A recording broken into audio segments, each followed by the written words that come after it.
ধরে না, আরিফে ধরে না, ইয়ে ধরে না। মুক্তা আক্তার একটা কমেন্ট করছেন, ম্যাম আমি একটা কথা বুঝি না, ডিভোর্স হয়ে গেলে আবার দেনমোহর দেয়, টাকা দেয়, মানে বুঝতে পারছি না, উত্তরটা দিবেন প্লিজ প্লিজ প্লিজ। আচ্ছা, যখন বিয়ে হয়, বিয়ের সময় একটা দেনমোহর বসানো হয়, 1 লাখ, 2 লাখ, 3 লাখ, 4 লাখ, 5 লাখ, যার যার ইখতিয়ার অনুসারে একটা একটা দেনমোহর বসানো হয়।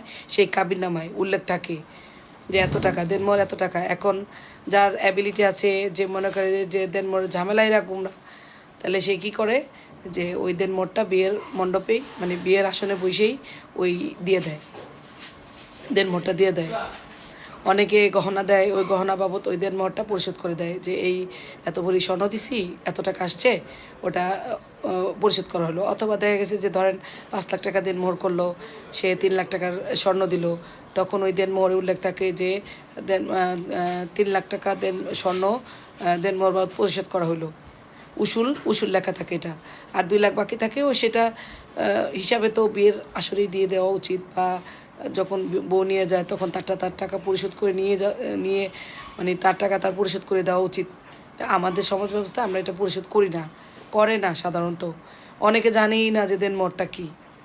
বিয়ের সময় তো মনে করেন 5 লাখ, 10 লাখ, 15 লাখ, 20 লাখ বসানো ব্যাপারই মনে করে না, কারণ সে জানে যে এটা দিতেই হইব না, এরকম মনে করে কিন্তু অনেকে বিপদে পড়ে। একটা পর্যায়ে দেখা গেল যে এই যখন হাজব্যান্ড ওয়াইফ গেঞ্জাম লাগে, ঝগড়া লাগে, ডিভোর্স হয়ে যায়, হ্যাঁ, তখন মামলা মোকদ্দমা হয়, সংসার আর হবে না, সেক্ষেত্রে কিন্তু এই দেনমোহরটা একদম বাধ্যতামূলক হয়ে যায়। সংসার লাইফ যদি ভালো হয়, সেক্ষেত্রে তো আর বউ কখনোই বলে না আমার দেনমোহর দাও। সে তো এমনি ভালো আছে তার হাজব্যান্ডের কাছে, তাই না? তখন কিন্তু সে আর দেনমোহর করে না। আগের আমলের ময়মুরব্বীরা যাদের বিয়ে, আমাদের মা খালারা যাদের বিয়ে হয়েছে, তারা তো দেনমোহর কাকে বলে বোঝেই না, জানেই না যে দেনমোহর কাকে বলে। তাদের কত টাকা দেনমোহর দিচ্ছে, কাবিননামারই খবর থাকে না, তাই না? অনেকের কাবিননামাও থাকে না। তো এইটা হলো দেনমোহর, যেটা নাকি বউকে দিতে হয়। এটা লোনের মতো, বিয়ে করলেই দেনমোহর দিতে হয়। সেটা অনেকে বিয়ের সময় পরিশোধ করে দেয়, অনেকে বাকি রাখে, আর বাকি রাখার কারণে বউরা যায় আদালতে মামলা করে, কেন সে এটা বাকি রাখবো, এটা দিয়ে দিতে হইব। এবার কি বুঝছেন আপনি, জানান।